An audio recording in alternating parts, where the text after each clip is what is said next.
Terjadi bentrokan antara prajurit TNI Angkatan Laut dengan anggota Brimob Polri di Pelabuhan Sorong, Papua Barat, Minggu 14 April 2024. Kadis Penal Laksamana Pertama TNI IM Wirahadi menyebut insiden itu terjadi saat pihaknya melakukan pengamanan mudik Lebaran.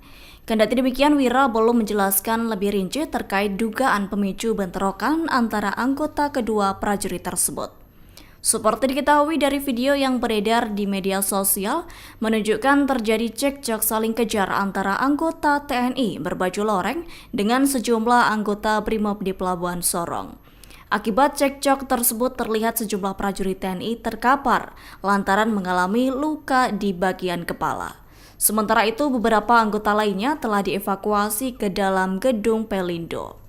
Terkini Wira mengatakan tengah fokus untuk memberikan pertolongan kepada anggota yang mengalami luka berat. Wira menyatakan timnya juga telah mendalami penyebab kejadian itu. Pihaknya menyebut saat ini situasi dan kondisi di lokasi sudah berangsur kondusif. Hal itu terjadi setelah pimpinan kedua instansi tersebut turun langsung menenangkan para anggota. Download Tribun X sekarang, menghadirkan lokal menjadi Indonesia.